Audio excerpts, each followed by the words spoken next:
नमस्कार, स्वागत है आप सभी का आज के एक और वीडियो में। आज की इस वीडियो में हम रूबरू कराएंगे कक्षा 10 के 1 से 6 तक के मोस्ट वीवीआई लघु उत्तरीय प्रश्न ओनली फॉर क्वेश्चन, जिससे आपकी तैयारी में सीधेता मालूम चलेगी। हम आपको इम्पोर्टेंट क्वेश्चन से रूबरू कराएंगे कि ये क्वेश्चन काफ़ी इम्पोर्टेंट है बोर्ड के अनुसार, यानी बोर्ड के एग्ज़ाम को देखते हुए, यानी ये सब क्वेश्चन पूछ सकता है। तो चलिए स्टार्ट कर सकते हैं। पहला जो क्वेश्चन है, जातिवाद के पक्ष में दिए गए तर्कों पर लेखक की प्रमुख आपत्तियां क्या है।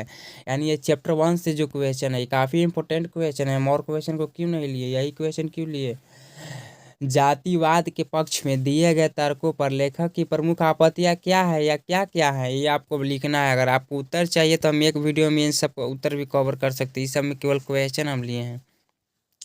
दूसरा क्वेश्चन है, जाति प्रथा भारत में बेरोजगारी का एक प्रमुख और प्रत्यक्ष कारण कैसे बनी हुई।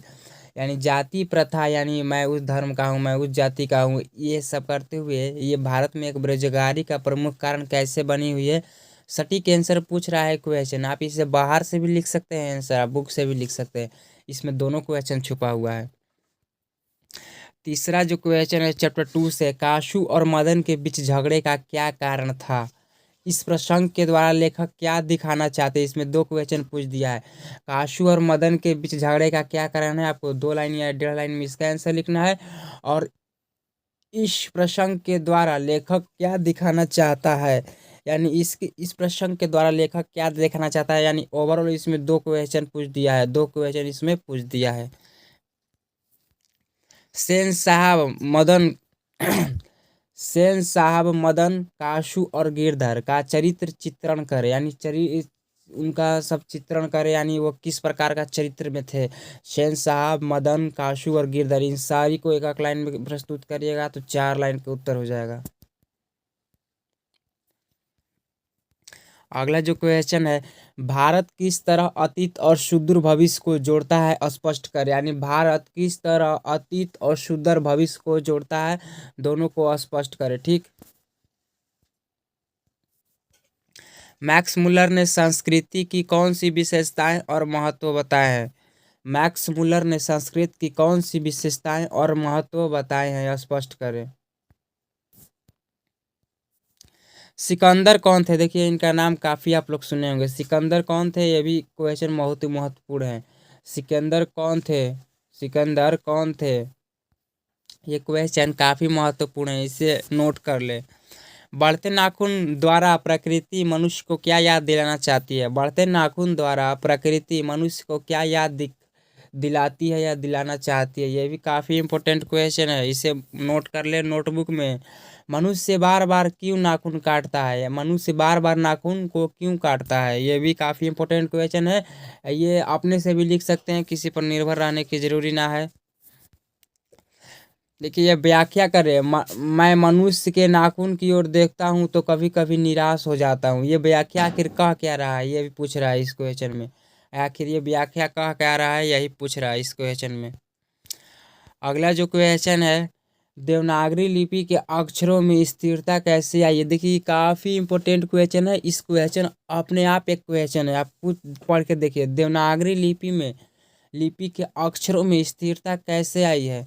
देवनागरी लिपि, दूसरा क्वेश्चन, देवनागरी लिपि में कौन सी भाषाएं लिखी जाती है, कौन कौन सी भाषा। यानी इसमें क्वेश्चन का अर्थ बहुत लंबा हो सकता है, अगर फुल डिटेल में लिखे तो। अगर खाली लिख सकते हैं कि देवनागरी लिपि में निम्न निम्न भाषाएं लिखी जाती है, भाषा लिख दीजिए, बस आपको 2 मार्क्स मिल जाएगा।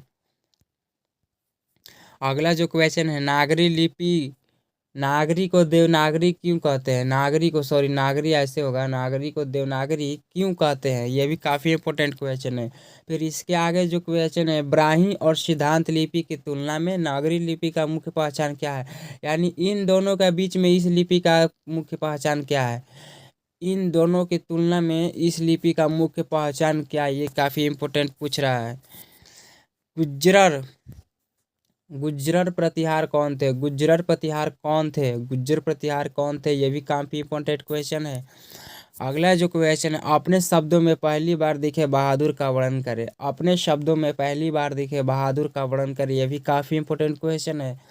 बहादुर के नाम से दिल शब्द क्यों उड़ा दिया गया। जो बहादुर था उनके नाम से दिल शब्द क्यों उड़ा दिया गया, यह भी इंपॉर्टेंट क्वेश्चन है, इसे भी नोट कर ले। यह भी क्वेश्चन काफ़ी इंपॉर्टेंट है, इसे भी नोट कर ले क्योंकि ये पूछ सकता है। बहादुर अपने घर से क्यों भाग गया था। बहादुर थे जो, वो अपने घर से क्यों भाग गया था, यह भी इंपॉर्टेंट क्वेश्चन है। इसे बाबू हर हाल में इन सभी क्वेश्चन को नोट कर ले आप, हर हाल में। बहादुर के चले जाने के बाद सबको पछतावा क्यों होता है। बहादुर के चले जाने के बाद सबको पछतावा क्यों होता है, ये भी काफ़ी इंपॉर्टेंट क्वेश्चन है। बहादुर के चले जाने के बाद सबको पछतावा क्यों होता है। लेखक को क्यों लगता है कि नौकर रखना बहुत ज़रूरी हो गया। यानी किसी को कुछ काम नहीं बनता है तो लगता है ना कि उसके बिना ये काम नहीं हो रहा है। उसी प्रकार लेखक को क्यों लगता है कि नौकर रखना बहुत ज़रूरी हो गया है। अगला है व्याख्या करें। ठीक, अगला जो क्वेश्चन है व्याख्या करें। अगर वह कुछ चुरा कर ले गया होता तो संतोष हो जाता। अगर वह चुरा कर ले गया होता तो संतोष हो जाता। ये किसकी ओर संकेत कर रहा है, यही पूछ रहा है क्वेश्चन, यानी व्याख्या वाला। ये 5 मार्क्स में पूछ सकता है और 2 मार्क्स में भी पूछ सकता है। तो ये थे चैप्टर 1 से चैप्टर 6 तक के बहुत ही महत्वपूर्ण लघु उत्तरीय प्रश्न, जिसको हर हाल में नोट करना चाहिए। और अगला जो क्वेश्चन लाएंगे वे 6 से 7 पार्ट से लेकर 12 पार्ट तक हो गए। उसके बाद हम लोग पार्ट 2 का लाएंगे और उसके बाद छोटा सा जो 4 गो पार्ट रहता है उसमें भाग 2 वाला उसमें से लाएंगे। तो आज की इस वीडियो में इतना ही। अगर किसी को आंसर वेंसर चाहिए या डर लग रहा है तो आप हमें कमेंट कीजिए, हम इसका उत्तर सटीकता के साथ दे सकते हैं। तो चलिए आज की इस वीडियो में इतना ही, मिलते हैं नेक्स्ट वीडियो में।